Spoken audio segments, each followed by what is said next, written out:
Ladies and gentlemen, welcome to another edition of WrestleTalk News. It's Sat E Day once again. I'm Sat E Niangi, and here's the top story. Yesterday, a report from villagenews.com revealed that on Thursday evening, Liv Morgan had been driving erratically on County Road 476, reportedly crossing over yellow and white lines several times. My goodness. This led to Morgan being pulled over by a Sumter County Sheriff's deputy. Pete, that's it right? That's a deputy, right?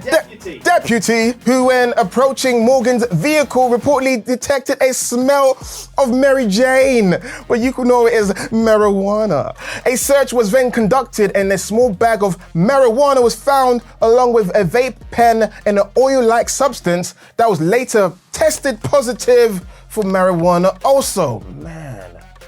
Someone likes to get high up in here, huh? Morgan was arrested on charges including possession of synthetic cannabinoid. This is no usual word. Cannabinoid. Can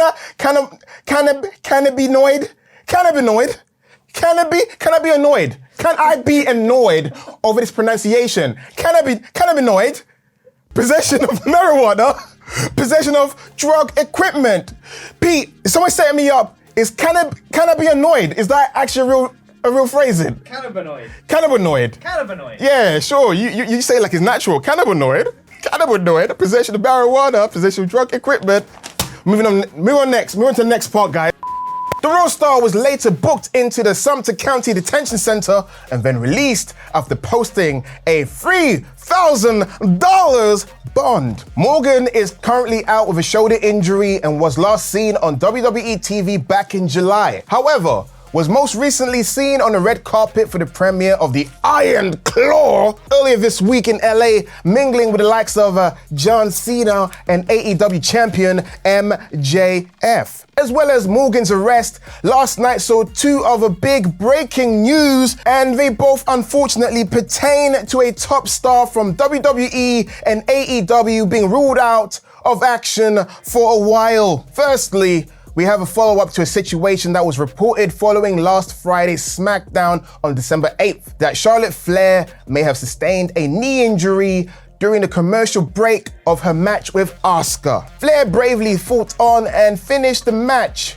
However, further footage from the arena showed that the Queen was attended to and helped to the back after the bell. Early reports suggested that there were fears within WWE that the injury could be a serious one, and sadly, that has proven to be the case. It was revealed on commentary on SmackDown last night that Flair is set to miss at least 9 months of action. While WWE did not specify at the time, PW Insider reported earlier in the week that there was talk backstage at this week's Raw that Flair could potentially have suffered a torn ACL. While the nature of the injury wasn't confirmed, following SmackDown, WWE put out a tweet revealing that Flair will require surgery with further details to be revealed soon. Sadly, that wasn't all, as early in the night we were also blindsided by a tweet of Kenny Omega in a hospital bed. In the post, Omega revealed that he had been dealing with pain that was becoming impossible to ignore, ruling himself out of action indefinitely. Given the fact that Omega had only just competed on Collision and Dynamite, this came as quite the surprise and led to concerns as to the potential reasoning. It was later confirmed by Fightful that Omega's hospitalization was due to a diagnosis of diverticulitis, a condition that affects the large intestine in the stomach, also known as Brock Lesnar syndrome or sickness. Funny enough, AEW Fight Forever, they called it F5 diverticulitis. How about that? Tony Khan would comment on Omega's health at the ROH Final Battle media scrum when he spoke of his concern and gratitude that he's now getting the medical attention he needs. We at WrestleTalk would like to extend our well wishes to both Omega and Flair at this time. For any further updates on today's stories, make sure you stay locked to WrestleTalk.com. Now guys, before I sign it off, I want to say thank you very much for watching myself, Tempest, and the cast of other people that have been covering Saturdays. You guys make Saturdays what it is, so thank you so much. And I can't wait to be back again. Until then, Merry Christmas, you filthy animals. And of course, camera goes, jingle bells. There is some reindeers flying. Santa's sleighing. all that good stuff. Take care, you lovely people. Mwah! Saturday, once again.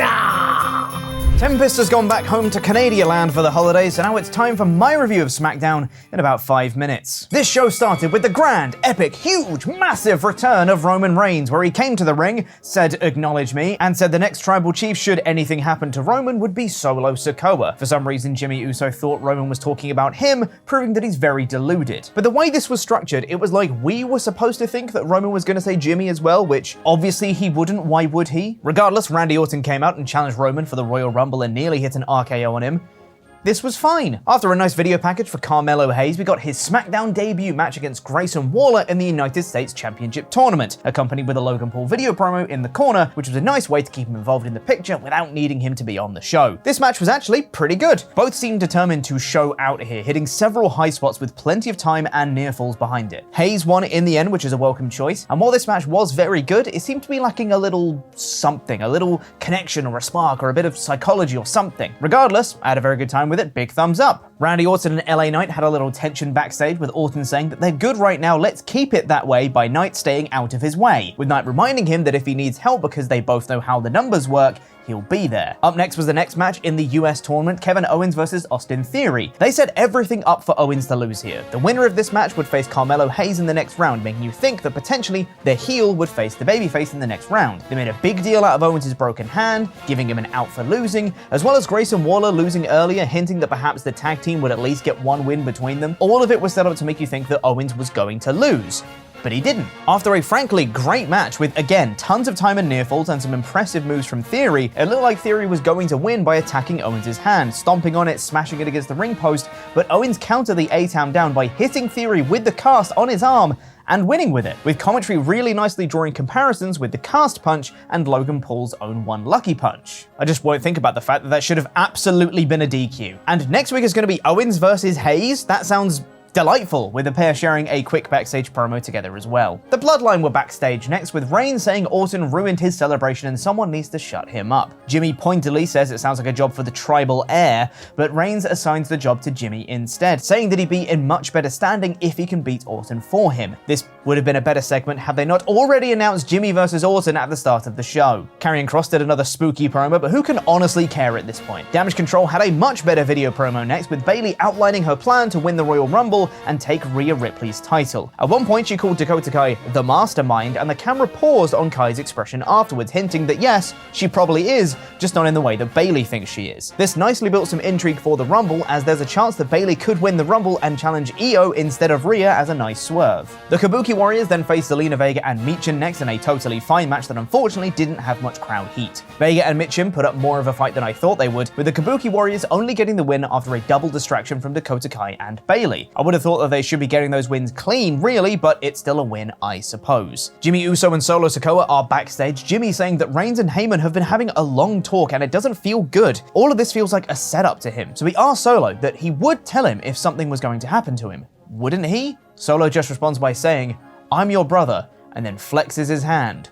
Ooh, intrigue. We got dueling promos, one pre-recorded and one backstage, from Santos Escobar and Bobby Lashley respectively, ahead of their semi-final match in the US tournament. Both good. I really like how much emphasis is being put on this tournament, as it should. It really helps the title mean that much more. And then we had the main event of Randy Orton versus Jimmy Uso, which was, once again, absolutely fine. After your regular TV main event formula, Orton was lining up for the RKO, but Solo Sikoa's music hit. Before he could make it a few steps though, LA Knight came out to even the odds, and Randy hit the RKO on Jimmy for the win. Roman Reigns then came out and attacked Knight from behind, and very uncharacteristically for Roman, slid into the ring and started brawling with Orton. The numbers overcame both Knight and Orton though, until a returning AJ Styles appeared, who dropped Roman Reigns with a phenomenal forearm and stood tall with the babyfaces. But then, shock twist, Styles turned on LA Knight, dropping him with a lariat and then walking up the ramp past the Bloodline, who very kindly didn't attack him despite Styles literally seconds earlier attacking them. Everyone stood around awkwardly for a little bit longer as Reigns and Orton shouted at each other some more. Knight got back to his feet as the commentator ran down what matches were happening next week, and then the show went off the air with Orton's music playing, with him and Knight in the ring staring off with the Bloodline,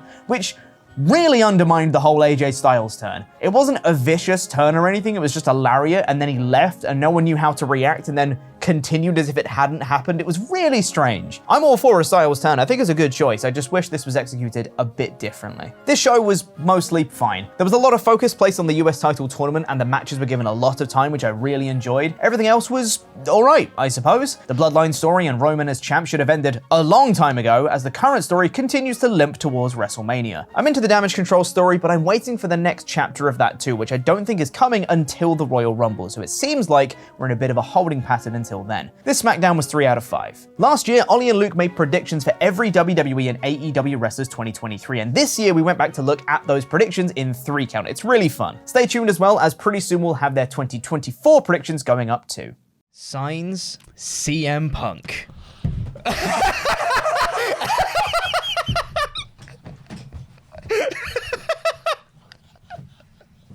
Welcome to the 1, 2, 3. Whoa! Whoa! What the hell are you doing here? Hello, it's me.